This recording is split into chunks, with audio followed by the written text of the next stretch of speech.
Hello, I'm Chris Athanas. I'm a KMP developer. Tech Support said they're coming out Tuesday for that. Today we're going to be getting into, or I'm going to just be responding to or reacting to this video. Really great video from like 12 years ago, from 2012, around there. 2012.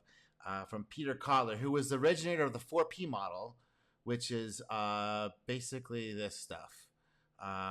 And it's probably very intuitive. You probably already, intuitively know what this is. But when you're going to market, it's not just advertising, right? People think, oh, it's just advertising, go to a trade show. It's like, well, it's more than that. It is the promotion, the trade show, the advertising stuff, but it's also where you're placing these ads. Like, where are you putting these things? Who goes there? What are the kinds of things are they interested in? The price is just one quarter component, and the actual product is, offering the service, whatever. So, there's different channels, where you're putting your stuff.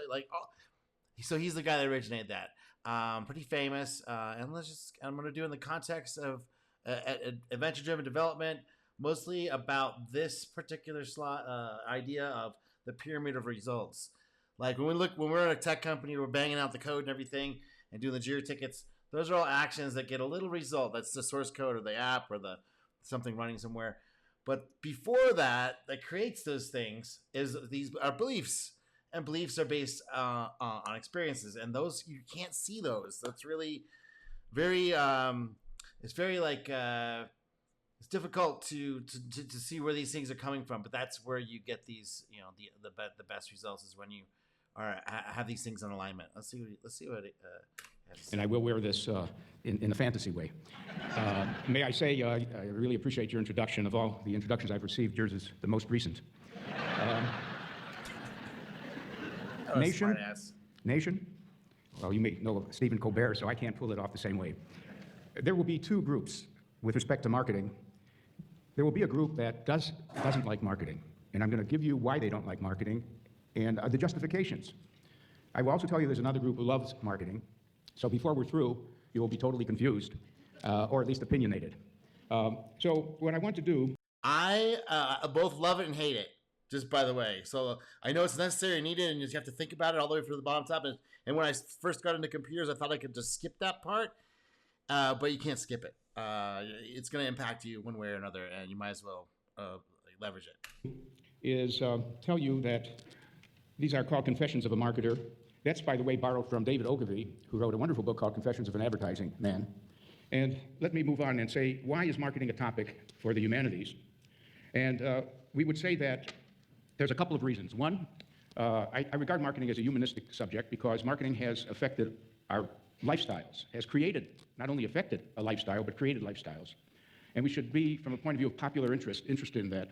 And it really, I want to say that marketing is very American, that its beginnings are very American. That doesn't mean there weren't manifestations of marketing earlier. And as a matter of fact, I'd like to give you a very short history of marketing so that you understand what we mean by the word. As a matter of fact, if you took a dictionary, a Webster's dictionary, in the year 1900 and looked up the word marketing, you would not find it in the dictionary. Yes, you would find the word market, but not the word marketing. If you then picked a dictionary 1910, you would find the word marketing in it because marketing is about 100 years old. And it's much more than selling. So let me show you. Let's start biblically. Let's start biblically. Guy goes way back. Who is the marketer in this picture? This is the biblical narrative. Who is the first marketer in the world? I hear Eve, the snake. I hate to admit it because snake sounds like sneaky and so on and so forth. But the fact is that it was a snake who sold Eve on getting Adam to eat an apple. So it goes way back. At least selling goes way back. Now let's go further. Just influence, meeting opposition, not opposition. When somebody opposes your viewpoint or gives you a contra, I'll think of the word in a second. Objections. That's the word I was thinking of. Yeah, just meeting objections, like finding out what the objections are to part somebody with their hard-earned money. What do you need to do to get them to say yes? And figuring out all the different no's. And there may be maybe a way to do that. Maybe you're just helping the other person, and just figuring out that they didn't want the thing you have to offer, or maybe there's a match. Here is the father of marketing. Wow, what an insult to him. I mean, that's Aristotle. Recently, I was at a little party, and we were speculating who we would like to meet most if we had an hour with such a person. And it boiled down to Plato, Socrates, or Aristotle. That's a hard one. It turns out that my vote went for Aristotle. Aristotle was Google at the time. He knew more about everything than anyone in the world. He wrote on science, politics, economics, rhetoric, art, and everything. Now, why do Rhetoric, I just realized, because people have been using that phrase a lot different ways, just means speaking, just means talking, not necessarily writing, but writing in the speaking way, not necessarily the writing way. If that makes sense. I say that he had some marketing impact? Let me read the definition of rhetoric, and he's not the founder of rhetoric, by the way. The founders were the Sophists around 600 BC. They were a group who wanted. That's why there's this confused meaning. Interesting. To use selling and speech and persuasion for their own devious ends. Yeah. But Aristotle put the discipline of rhetoric on its feet. Rhetoric is the art that aims to improve the facility of speakers or writers who attempt to inform, persuade, or motivate particular audiences in specific situations. It is the faculty of observing, in any given case, the available means of persuasion. So, in a sense, he could be the father of selling, the idea of getting someone. I mean, persuasion, selling, you're just convincing people that your thing that you're come up with as a destroyer creator is better than the thing that the guy's holding on to already. You're meeting some new demand in some new way that this guy sees there's room for improvement. This guy goes, well, okay, I can give you something that's outstanding. And like this guy has to go first convince you that the thing you're doing is not good, and then convince you also at the same time that the thing he's bringing online and wants to bring into creation is better. So it's all persuasion, right? This is all persuasion. To do something that they might not have done otherwise. So let's move on about other early manifestations of marketing. I know many of you cannot necessarily read this, so I will read it. But the first department store opened when and in what country? Normally, if you're in France and you ask the question, they will say, of course, we invented the department store. It was about 1845, the same time we invented paperweights and some other things. But it turns out that the first department store was in Japan, Mitsui Company, which is still alive and well. Huh. So that's where one of our retailing forms started. The next one is the first newspaper that carried an ad. There were newspapers early, but the first ad appeared in England in 1652, and it advertised coffee. And then the first ad agency started a little later, much later, N.W. Ayers, which is still a prosperous advertising agency. First time a brand was put on a commodity, the commodity being soap, the brand name was Pear's Soap. And then the first packaging appeared a little later, and finally we had a marketing research department formed. So, now the word markets has been around all these years. The Middle Ages had markets. In fact, I would even say the agora in ancient Greece, that means the marketplace. In ancient Greece, people would come on a particular day to sell things. In the Middle Ages, there were market days. The word marketing. Here in Mexico, they have market days Saturday and Wednesday, when they have all people come to the market. They have actually special stalls of these fresh fruits and vegetables and stuff. They do it twice a week, and they've been doing that. Who knows? 100 years longer? As long as this town's been here, maybe 300 years. Who knows? It wasn't there. It was just market, and trade was always there because trade through history has taken place between people and regions and countries. So all that is there. And it was in the decade of the 1900s that marketing books first appeared. And the interesting thing is, who wrote those first marketing books? Were they sociologists? What was the discipline of the people who wrote the first marketing books? Any guesses? Well, they weren't physicists or chemists. They were economists. So why would economists start a subject called marketing? And the answer is they were disillusioned economists.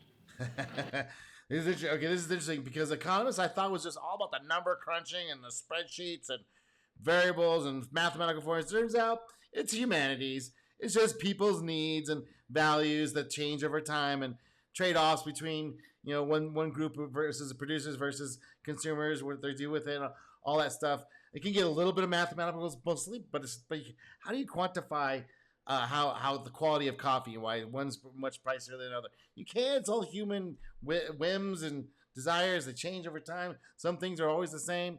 It's meeting those needs. Someone has a problem, and someone meets the need somehow, some way, better than the thing that's already happening before, and cheaper, faster, funner, easier, cleaner, whatever. They couldn't find any mention of advertising in the discourse of economists. In other words, never did Adam Smith, Thomas Malthus, David Ricardo, even Alfred Marshall and so on, they really talked about other forces that shape demand. The only force that shaped demand in their mind was price. You know the famous curve. Yeah, the one you could totally quantify with a number. Oh, shocker! Wow, that's amazing, guys. You found the one thing you put a number on, and then make that the whole thing. Okay, now in commodities maybe, but even then, not really. Raise the price, demand will go down. Lower the price, you can sell more. Price was the only thing that affected demand. So these economists were institutional economists who said, hey, you got to factor in advertising. You got to factor in retail stores, wholesalers, jobbers, agents. Style, taste, context, language, culture, place, perspective. And it was the neglect of the classical economists to not really texture the marketplace and the way an economy worked that led to marketing. So marketing is technically a branch of economics. Yeah. Now, who helped develop this field of marketing? Now, probably you don't recognize maybe anyone here. There's one person you might recognize. I don't know if you can see some of these faces, but someone recognize anyone there? I only recognize Bernays because I looked into it. And Carnegie. I recognize Bernays and Carnegie. I don't know these guys. Yeah. Dale Carnegie. Dale Carnegie is here, and his book was How to Win Friends and Influence People. Because in doing this, I wanted to find out who was the... It's about seeing what the other people's point of view is, not being so inside yourself, looking outside, see what other people need, and how you can get in the middle there somewhere between their pocketbook and where there was between their pocketbook, their wallet, and where they're spending it already. Maybe you can get in there somehow, some way. I don't know. That's kind of all. That's what we're doing. What? The exemplar of the selling method, how to win friends and influence people. But let me give you the whole picture. Ernest Dichter, some of you may know of. He was a motivational psychologist, and he could explain why people didn't like to eat prunes, why cigars were offending some people, and all kinds of things. In his book called The Study of Desire, he apparently studied with Sigmund Freud, and he brought that kind of mind to marketing. Okay. But he had an opponent named Alfred Politz, who was not a head shrinker. We call him a counter, a nose counter. The expressions we would use if you were very psychological, you were a head shrinker, and otherwise you were a nose counter, namely a surveyor. You surveyed people, you found out what percentage of people were of a certain age and why did they buy a particular product.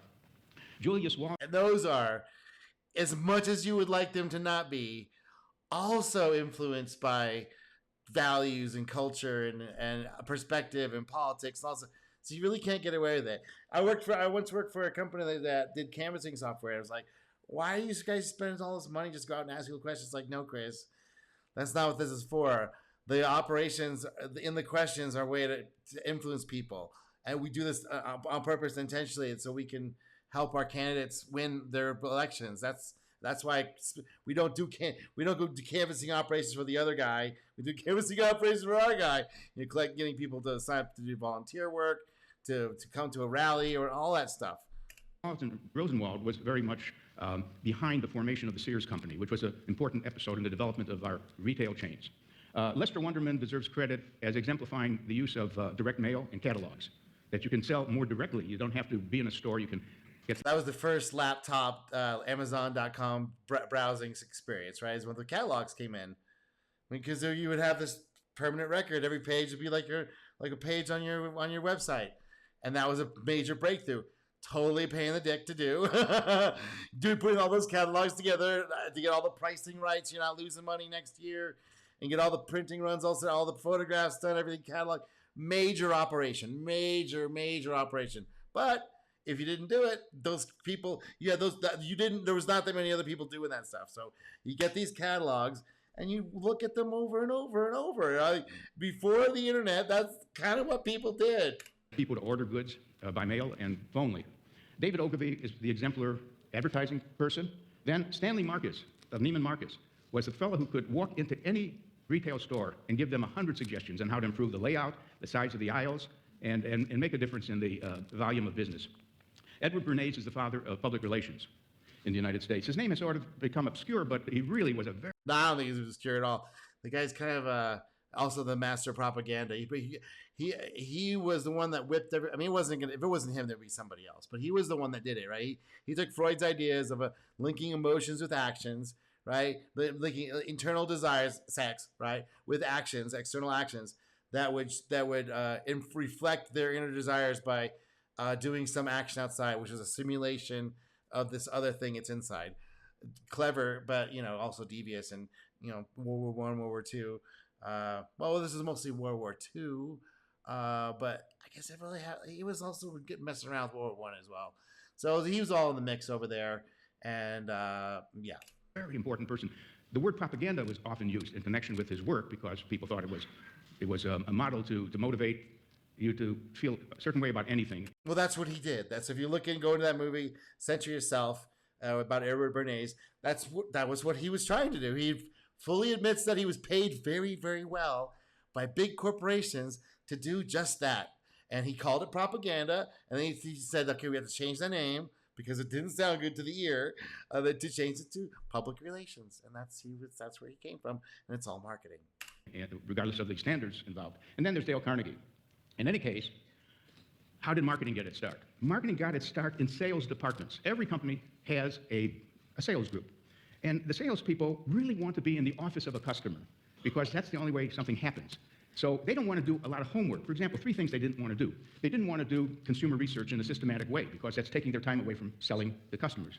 Secondly, they would have liked someone else to find leads. Now, a lead means a prospect. In fact, we distinguish between a hot lead, oh boy, he's ready to buy. He even called us to buy, a warm lead, a cold lead, and so on. Someone else should do that for the salespeople so they don't waste their time making calls. And the third thing was someone had to prepare brochures and ads. And the salesman is not skilled, the salesperson isn't skilled at communicating through advertising and brochures. So sales departments added 3 people or hired them from time to time. Later on... And so the modern selling environment, instead of the salespeople hiring people to do this stuff, they got to start doing it themselves. In adventure-driven development, the sales guy is going to have to do all these things, at least in the beginning. And have to be good at finding how this works. And then finding leads is about designing the website and finding different channels and figuring out the pricing. And this is also building the websites, just like the brochures, other promotions, and finding out where they should go. If you can do some kind of partnerships, kind of sort of place ad placement, specifically where you place the ad and you know where it's going, and you're not just going to Google Ad Network. Yeah, that kind of stuff. And the consumer research is like, he's got to bring some of the ideas along, especially early on. You have to know, like, what is this problem they're solving? Who are the potential customers? And figuring out how to find those people. That is all sales.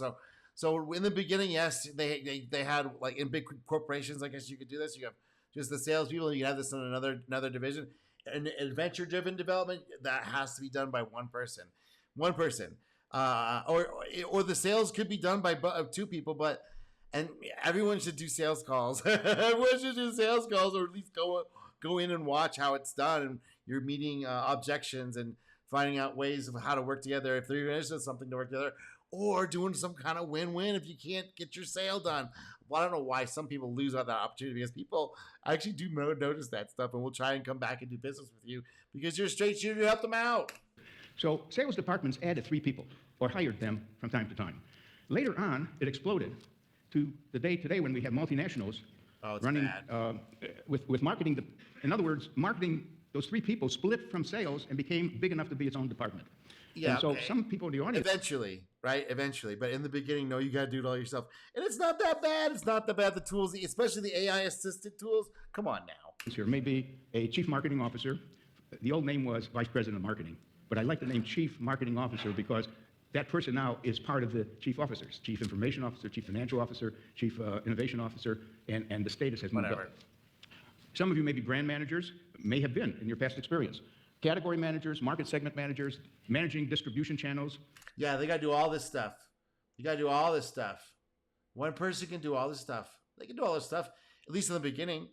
If you're trying to get 5,000, now if you're trying to get 5 million customers, it's different. But you're trying to get 5,000 customers, 10,000 customers, oh yeah, you can do this all yourself. Come on now. Like retail or wholesale things, a pricing manager, communication manager, database manager, direct marketers, internet. Database, CMS, it's so difficult. People and so on. So marketing is well established. Now, the character of a marketing department depends very much on what the CEO thinks of marketing. So it's the basis of how everything works. It's the 4 Ps, man. You have to do all these things. You have to do promotion, place, price, and product. And it's not just marketing, because product is just one component of it. But you have to be able to promote the product, and where you're gonna. But we have to know where to put it, and it has to be the right price. So the product has to be cheap enough to build, right? So what I'm saying with this KMP stuff, it's not got cheap enough for 1 or 2 people to build something that used to take 10 people. So now you get you can lower the price or improve product, because you don't have a bunch of people sticking their nose in everything. You don't have to do all that stuff, right? And then you can promote that as part of it, right? Or you don't have to promote as much, because you only need 5,000 or 10,000 customers at the end of the day, for whatever you're doing. I'm just saying there's other possibilities other than having 100 people in the office all having the politics and all the stuff that goes along with it.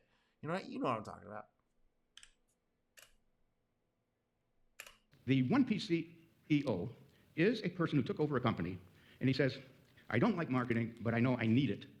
And all I want from marketing is some communications. I just want someone to broadcast and promote us. So that person is missing a lot of other things made up by other CEOs who are 4P CEOs. Now, a 4P CEO says, I need a marketing plan, and the plan has to mention product. That's the first P. What about our product? What's good about it? What are the features? Price, what should it be priced at? Place, where should it be made accessible? Online, offline, in stores. And finally, promotion. So that's a more educated view of the potential of marketing. But there's even a better view, and that's called the CEO who says, no, I don't want to start with 4 Ps. I want to start with the fact the market is complex. There's a lot of segments. Each segment deserves its own plan. In fact, for sure. One thing we've learned that if you just have one value proposition for the whole market, it really doesn't trigger anything in many parts of the market. So that CEO says, what segment should we go after? And what position should we take with each segment? What do we say about ourselves and how we can satisfy their needs? Yeah. Now there's even as you get bigger, and or you can go out to adjacent markets. And you find a niche, and you can spread out to bigger niches. Just like how Amazon, they started in the nerdiest niche of all, rare, hard to find technical books, which I love, by the way. So I supported their business early on, made them go hyperbolic because I spent way too much money on that stuff because it was so amazing. Because you literally would have to go and travel all over the place to all these different bookstores, even to find some of these titles. And he had them all in one place. He already had them. He had them all there, and it was easy to get. And you just push a button, and it was so easy. Right. So yes, I gave them all my business, and I stopped going to those other stores. I'm sure they went out of business. I'm sure they did. I don't know when, but I'm sure they did.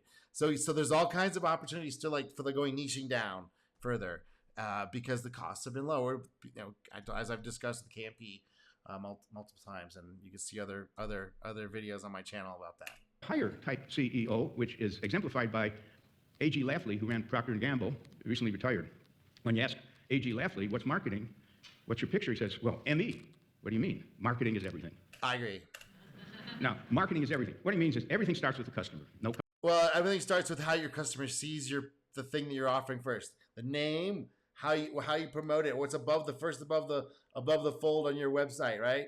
Or with the QR code, how do they get active? Do they see it as a cartoon character? Is it serious? Is it reserved? Is it somebody's name? Is it what is the name? All that stuff is all baked into the marketing. It cannot be how the logo looks, what the name of the website, how complicated it is, what things are on the top of the page, how easy it is to find out what this thing does, or how it's going to meet my needs or not meet my needs quickly, not going through obfuscating, head faking, trying to not be clear about what you actually do and how you do it. There we go. Customers, no business, and I think he's right. No customers. I couldn't believe I was in Dubai. Shit. Hold on. Whoops. What do you mean? Marketing is everything. Yeah. Now, marketing is everything. What he means is everything starts with the customer. No customers, no business. Right. No customers, no business. So if you make it hard for them and too much friction, yeah, they're not going to bail out. But if you can make it easy and make it easy on yourself, and you don't have to overdo it and don't have to go crazy or do something super fancy, you really don't. And I think he's making that point very much. Now, moving on, there's a lot of things that a chief marketing officer does, and I won't go into any detail, but there's a lot of tasks. And the sad fact is that sometimes the chief marketing officer only lasts on the average of 2 years. In other words, does a job, and maybe the CEO is not feeling that it really brought in enough new business that the cost of the CMO exceeds what the value of the CMO is. You're talking about bigger companies there, and that's not really what I'm talking about. I'm talking about some of the ideas he's working with, but you could do them. This is 2012, right? These are big. He's talking about big corporations, and what I'm talking about is small companies. And you have stuff to address these things. These are things that know. But a lot of them you don't like. Not yet. Not yet. Not yet. Not yet. Not yet. Okay. Yes, we have to do this one. Yes, we have to do this one. Yes, we have to do this. Like focusing in on what you have to do in the beginning, and to serve your customer, to meet all the needs, and to get over the objections. Yeah. So I'm gonna let you watch the rest of that. I'm gonna leave the link in the deeply do, and give me a like and subscribe, and I'll talk to you soon. Give me a comment too.